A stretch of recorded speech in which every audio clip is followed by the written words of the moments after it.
One could think that this way a path has been closed. The truth is that another important chapter has been opened in Ferrari's history.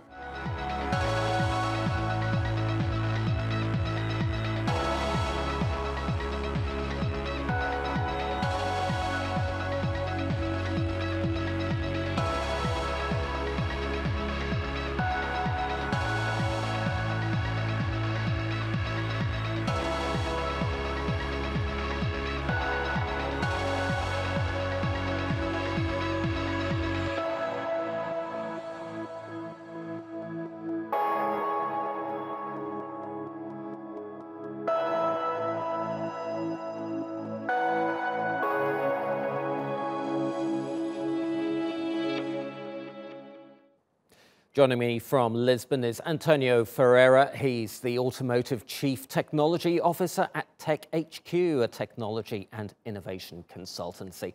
Hello, Antonio. Good to see you again on Money Talks. Let's talk about Sergio Marchionne. You've covered the automotive sector for many years, and you actually met Marchionne as well. Give us an idea of the kind of man he was and the kind of corporate leader he was as well.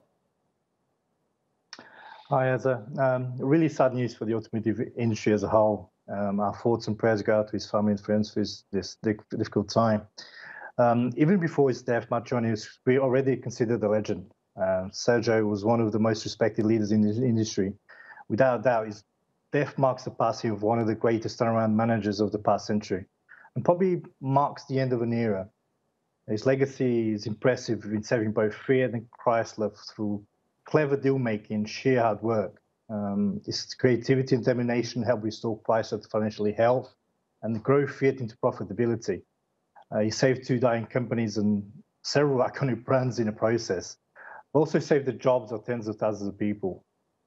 No, very good points. He was, by some accounts, a bit of a gambler. He used to apparently play poker on his plane flying across the Atlantic.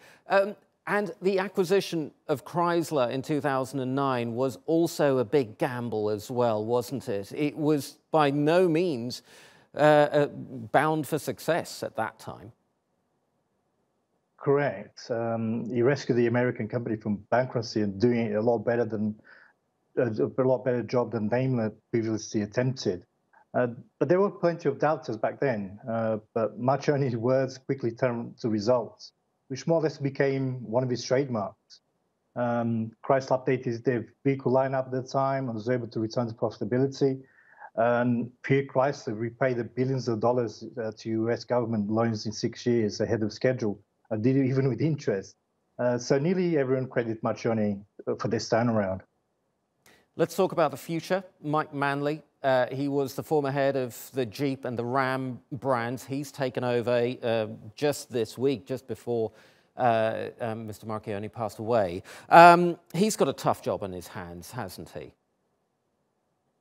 He has. Mike Manley has doubted big shoes to fill. With two main worries straight away on his plate, China and global trade wars. Plus, from the get-go, his appointment hasn't been universally popular internally. The European chief, Alfredo Altavilla, has resigned after being passed over, and the CFO, Richard Palmer, as well. Manley started his reign already negatively, announcing lower Fiat profits and revenue forecasts, with a reported net income falling 35% to 882 million. So almost from the get-go, things are really tougher for Mike straight away. And Mr. Marchionne famously said, even before his death, that there was no script after his departure, which was already planned for 2019 anyway. But now with China being a big problem for Fiat, and as well the global trade wars that's happening, especially with some of the decisions by Trump, it's not an easy time, not an easy future for Mike Manley straight away from the get-go. Indeed, Antonio. Very finally, you mentioned China. That the company has pegged a lot of its future on growth in China, and in particular on the Jeep brand. Is that a gamble, do you think, that's going to pay off, or is there a big risk in that? It has to pay off. The gamble with Jeep and brands like Jeep and Maserati in China, it has to pay off. I'm not sure if Mike Manley can do on his own a good job in China. I think the best plan there would be to ask for assistance from someone that knows the market really well. There's a lot of European companies that are not doing that well in China, mainly because of lack of knowledge of the consumer, the market. So China has to be successful. If not, there's a huge risk of Fiat actually putting Jeep up for sale, which I don't think is going to happen, but Mike Manley has to do a really good job in China to save Jeep as a brand. Okay, we're going to have to leave it there. Antonio Ferreira, TechHQ, thank you very much indeed.